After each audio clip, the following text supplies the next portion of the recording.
Good morning. कैसे हैं आप सब। आज के इस वीडियो में हम बात करेंगे क्लास 12th का जो इलेक्ट्रोमैग्नेटिक इंडक्शन है ना, उसके क्या बोल सकते हैं, एक बहुत ही इंपॉर्टेंट टॉपिक के बारे में जिसका नाम है एसी जनरेटर, या हम सिंपली कभी कभी उसको जनरेटर बोलते हैं, है ना। डायनेमो भी उसको बोला जाता है। ठीक है, तो आज हम उसी के बारे में बात करेंगे कि वो क्या होता है, कैसे वर्क करता है। ठीक है, क्योंकि जिस करंट को वो प्रोड्यूस करता है, ठीक है, उसको हम बोलते हैं अल्टरनेटिंग करंट। और हमारे घरों में जो सोर्स आता है, जो लाइट जल रहा है, ठीक है, इसका रीजन होता है अल्टरनेटिंग करंट। तो ठीक है, तो चलिए वीडियो शुरू करते हैं। आज हम बात करेंगे बच्चों डायनेमो। डायनेमो और जनरेटर।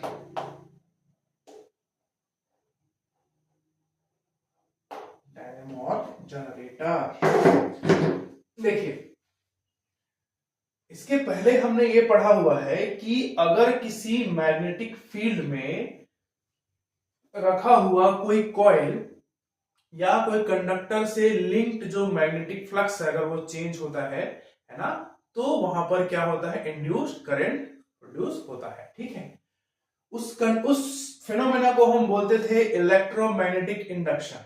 ओके, और जो हमारा जनरेटर है ना, ये भी उसी फिनोमेना पे क्या करता है, वर्क करता है। ठीक है, तो हम पहले इसका डेफिनेशन के बारे में जानते हैं, डायनेमो जनरेटर क्या होता है। ठीक है, डायनेमो और generator is an electrical device. ठीक है, ये होता है आपका electrical device which converts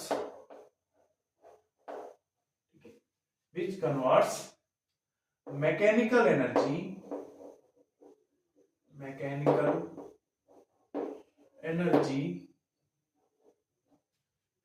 into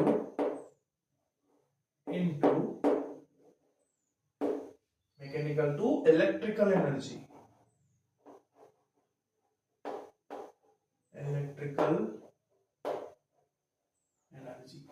ठीक है, जनरेटर ये होता है बच्चों कि वो मैकेनिकल एनर्जी को इलेक्ट्रिकल एनर्जी में क्या करता है, कन्वर्ट करता है। ठीक है, आपको ये भी याद रखना है कि it is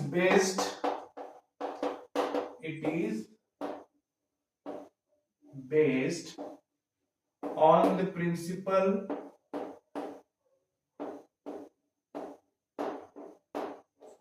of electromagnetic induction. ठीक है, या कैपिटल में लिखें EMI। ठीक है, किसके ऊपर बेस्ड है ये, प्रिंसिपल क्या है इसका, इलेक्ट्रोमैग्नेटिक इंडक्शन। ठीक है, आपको ये चीज बहुत अच्छे से याद रखना है।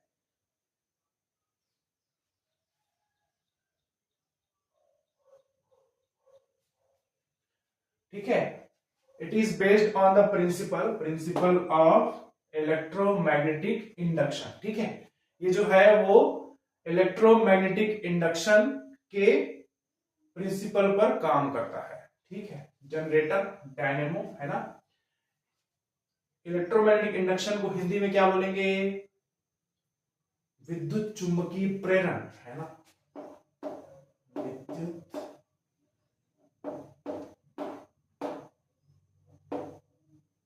चुंबकीय प्रेरण। ठीक है, चलिए, तो हमको ये समझ में आया कि ये एक ऐसा डिवाइस जो क्या कर रहा है, मैकेनिकल एनर्जी को इलेक्ट्रिकल एनर्जी में कन्वर्ट कर रहा है, और ये जो है वो इलेक्ट्रोमैग्नेटिक इंडक्शन के प्रिंसिपल पर क्या करता है, काम करता है। ठीक है, इसमें हम जो डायरेक्शन ऑफ करंट है बच्चों, डायरेक्शन ऑफ इंड्यूस्ड करंट को फाइंड करने के लिए या तो हम लेंज लॉ का उपयोग करेंगे, है ना, या फ्लेमिंग्स राइट हैंड रूल लगाएंगे। फ्लेमिंग्स राइट हैंड रूल हम इसको यूज करेंगे इसमें। ठीक है, तो इसके पहले हम जान लेते हैं कि फ्लेमिंग्स राइट हैंड रूल होता क्या है और कहां पर हमको उसका उपयोग करना है। ठीक है, तो चलिए उसकी बात करते हैं। जब हमने मूविंग चार्ज एंड मैग्नेटिज्म वाला चैप्टर पढ़ा था उसमें हमने फ्लेमिंग्स लेफ्ट हैंड रूल देखे थे। फ्लेमिंग्स लेफ्ट हैंड रूल में हमने देखा था कि क्या होता है, किसी करंट कैरिंग कंडक्टर को किसी एक्सटर्नल मैग्नेटिक फील्ड में रखने पर उस पर क्या होता है, फोर्स लगता है। तो फ्लेमिंग्स लेफ्ट हैंड रूल जो है वो फोर्स को रिप्रेजेंट करता है, ठीक है। अब जब हम फ्लेमिंग्स राइट हैंड रूल की बात करेंगे बच्चों, इसमें भी वो तीनों चीजें ही होती है ना। जैसे हमने बोला था कि फ्लेमिंग्स लेफ्ट हैंड रूल में क्या होता था, एक direction of current, direction of magnetic field, direction of motion of conductor, ठीक है। उसी तरह से जिसके जस्ट अपोजिट होता है आपका फ्लेमिंग्स राइट हैंड रूल। इसमें यह बोलता है कि direction of motion of current, direction of magnetic field, then middle finger shows the direction of induced current, ठीक है।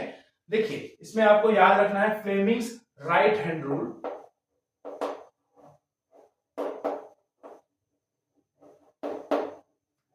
ठीक है। फ्लेमिंग्स राइट हैंड रूल जो है वो हमको यूज होता है किसमें, जनरेटर में, ठीक है। हम इसमें यूज करते हैं इसको जनरेटर में। लेफ्ट हैंड रूल जो है वो मोटर में यूज होता है बच्चों, ठीक है। फ्लेमिंग्स राइट हैंड रूल बोलता है, देखो तीन फिंगर को फिर से स्ट्रेच करना है, stretch your thumb, four finger and middle finger of your right hand such that all are mutually perpendicular to each other, ठीक है। If four finger shows the direction of magnetic field, thumb will show the direction of motion of conductor, then the middle finger shows the direction of induced current into the coil, ठीक है। इसको आप याद रखना। तीन चीजें हम जानते हैं, इसमें आएगा थंब, दूसरा है आपका फोर फिंगर, ठीक है, और एक है आपका मिडिल फिंगर, ठीक है, मिडिल। तो जो मिडिल है वो किसका डायरेक्शन बताएगा, इंड्यूस्ड करंट, ठीक है। तो फ्लेमिंग्स लेफ्ट हैंड रूल और राइट हैंड रूल में अंतर क्या हुआ, सीक्वेंस का। फ्लेमिंग्स लेफ्ट हैंड रूल में हम डायरेक्शन ऑफ करंट, ये मैग्नेटिक फील्ड, मैग्नेटिक फील्ड, और ये जो है वो क्या करता था, फोर्स ऑन कंडक्टर या मोशन ऑफ कंडक्टर को रिप्रेजेंट करता था लेफ्ट हैंड रूल में। राइट हैंड में पहले इसी की बात करेंगे फोर्स का, और लास्ट में निकलेगा क्या, इंड्यूस्ड करंट। दोनों का बस यही डिफरेंस है। दोनों चीजें जो है, दोनों Fleming's left hand rule, right hand rule, दोनों सेम चीजों को बताता है, बट उसका सीक्वेंस जो है वो क्या रहता है, अलग रहता है, ठीक है। अब बात करते हैं कि जो जनरेटर है वो काम किस तरह से करता है, ठीक है। चलिए देखो, हमको पता है कि एक्सटर्नल मैग्नेटिक फील्ड चाहिए जनरेटर के लिए, है ना, क्योंकि हमको उसी में तो फ्लक्स बनाना है आइडिया इस तरह से।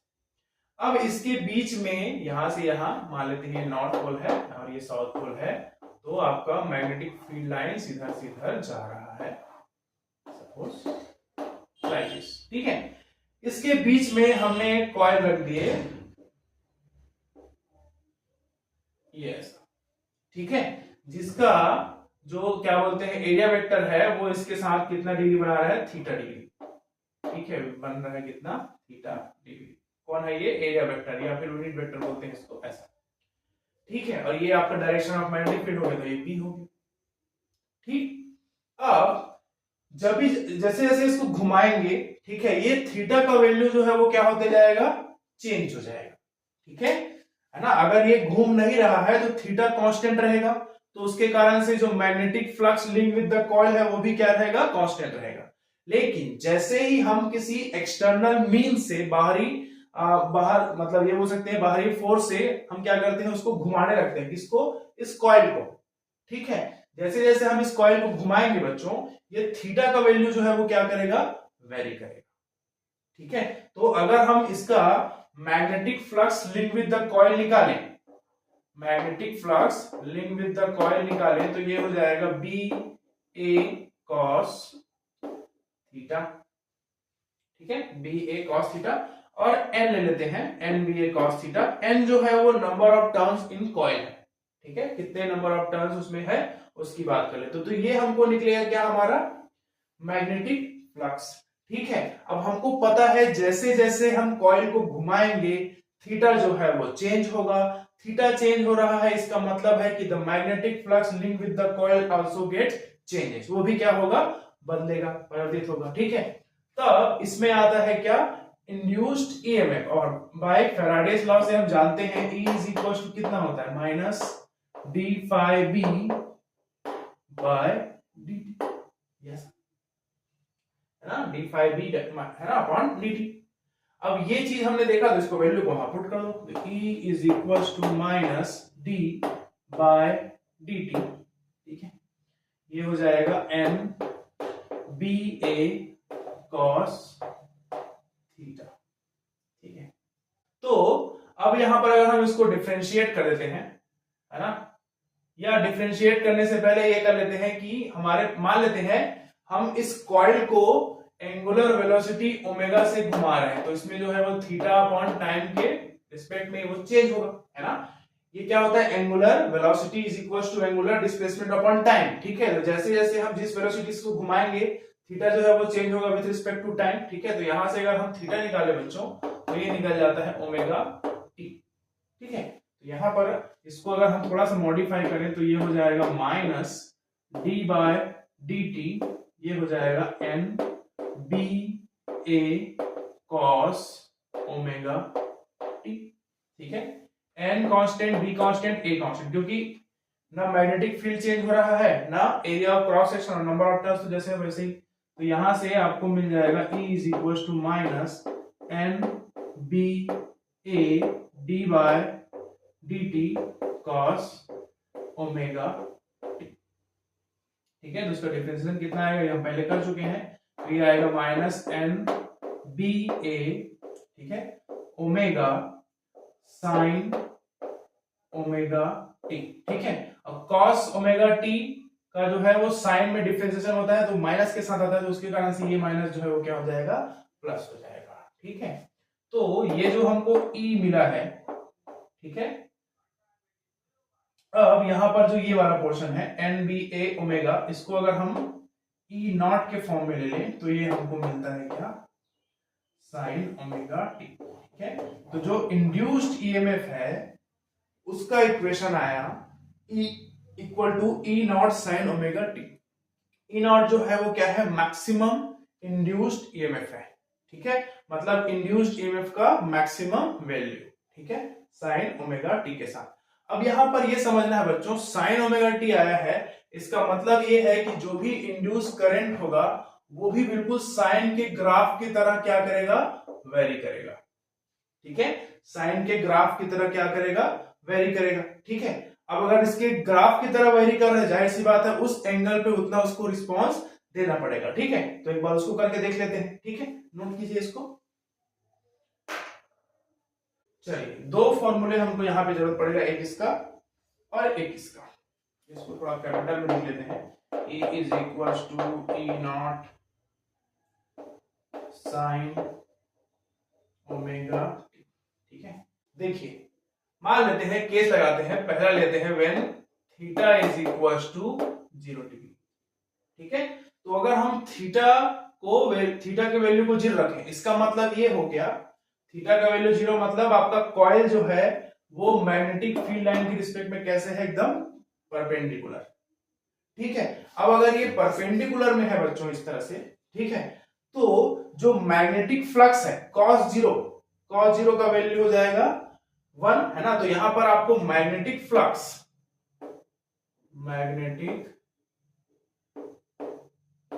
इसको ऐसे लिख के सीधे सीधे 5 में लिखते हैं, 5b, ये मिलेगा कितना, मैक्सिमम, है ना। और at the same time E का वैल्यू कितना हो जाएगा, देखो E,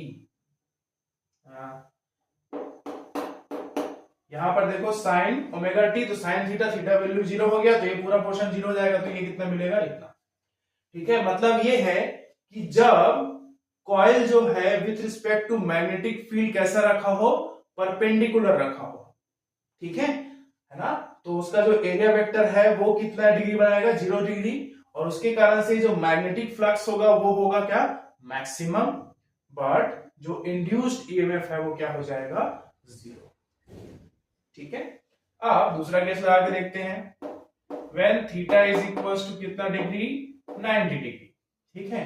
तो cos 90 जो है वो 0 हो जाता है, तो आपका 5b मैग्नेटिक फ्लक्स जो है वो क्या हो गया, 0, ठीक है।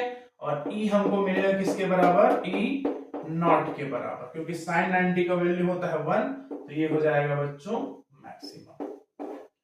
ठीक है, मतलब ये हुआ कि जब हम इस तरह परपेंडिकुलर पहले कॉइल रखा था, उससे घूम के बिल्कुल इस तरह हो गए।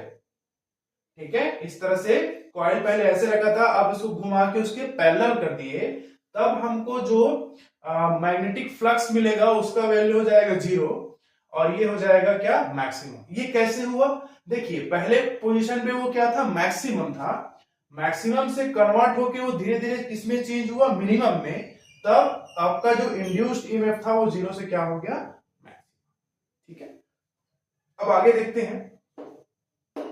when theta is equals to 180 degree, ये ऐसा। ठीक है, तो अब खुद सोच के देखिए थीटा जो है वो कैसे हो गया 180 डिग्री। हमने उसको क्या किया, पहले ऐसे रखा था, अब फिर से घुमा के ऐसे कर दी, है ना। तो ये केस फिर से अपने आप को क्या करेगा, घुमाएगा। तो यहाँ पे 5 भी जो है वो हो जाएगा क्या, मैक्सिमम। ठीक है, और E का वैल्यू फिर से क्या हो जाएगा 0, है ना। बट ये कैसे होगा, नेगेटिव साइड में हो जाएगा। अगर देखो यहां पर होता है 0 डिग्री, ये 90 है ना, ये जो है वो 180 होता है, या फिर हम उसको पाई लिखते हैं। ये जो है वो कितना हो जाता है आपका 3 पाई बाय 2। ठीक है, और ये हो जाता है बच्चों 2 पाई। ठीक है, तो 3 पाई, ये पाई मतलब 180 डिग्री हो गया, 3 पाई बाय 2 मतलब 270 डिग्री। तो उसकी बात करते हैं, तो when theta is equals to 270 degree. ठीक है, अब यहां पर जब वो उल्टा चलेगा इस पर्टिकुलर जगह पे ऐसे, है ना, ये वाला पे, तो यहां पर तो उसका वैल्यू हो गया 0, ये वाला फिर से 0 हो जाएगा, इंड्यूस्ड ईएमएफ। ठीक है, क्योंकि ये साइन का ग्राफ है ना, साइन वाला वेव है ना।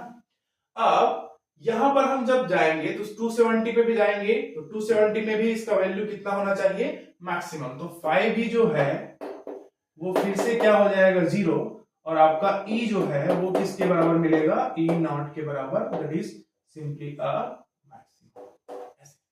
ठीक है, तो इससे ये समझ में आया बच्चों कि जब हम परमानेंट मैग्नेटिक फील्ड के बीच में किसी कॉइल को क्या करते हैं, रोटेट करते हैं बाय एनी एक्सटर्नल मींस, है ना, किसी बाह्य माध्यम से उसको घुमाया जाता है, तो उसके साथ जो लिंक जो फ्लक्स है वो क्या होता है, चेंज होता है अकॉर्डिंग टू देयर पोजीशन। ठीक है, और जब वो चेंज होगा तो जाहिर सी बात है उसमें क्या होता है, इंड्यूस्ड ईएमएफ आएगा। सर्किट अगर क्लोज कर दे तो हमको मिलता है इंड्यूस्ड करंट, और उस इंड्यूस्ड करंट का जो डायरेक्शन है उसको हम पता लगाते हैं by the help of Lenz law या by the help of Fleming's right hand rule. ठीक है, आपको ये याद रखना है कि जो जनरेटर है ना, या डायनेमो जिसको हम बोलते हैं, एसी डायनेमो या एसी जनरेटर, है ना, उसका जो करंट का जो नेचर रहेगा वो कैसा रहेगा, बिल्कुल अल्टरनेटिंग नेचर का रहता है। अल्टरनेटिंग नेचर का मतलब ये बच्चों कि जब वो सिंगल हाफ में घूमेगा, देखो पहले ऐसे था, है ना, फिर वो ऐसे हो गया 180 में, पूरा एक टर्न घुमाया तो 0 से मैक्सिमम, फिर 0, फिर मैक्सिमम, फिर 0, फिर मैक्सिमम, फिर 0। इस तरह से वो साइन के ग्राफ की तरह क्या करता है, वेरी करता है। ठीक है, तो इस तरह से आपको ध्यान रखना है कि जो फ्लेमिंग्स लेफ्ट हैंड रूल है वो मोटर में यूज होता है, Fleming's right hand rule generator में यूज होता है। फ्लेमिंग्स लेफ्ट हैंड रूल में जब हम मोटर की बात करते हैं तो मोटर जो है एक ऐसा डिवाइस है जो इलेक्ट्रिकल एनर्जी को मैकेनिकल एनर्जी में कन्वर्ट करता है। जनरेटर जो है वो मैकेनिकल एनर्जी को इलेक्ट्रिकल एनर्जी में कन्वर्ट करता है, जस्ट अपोजिट है। ठीक है, आई होप आपको ये चीजें समझ में आई हो। ठीक है, थैंक यू।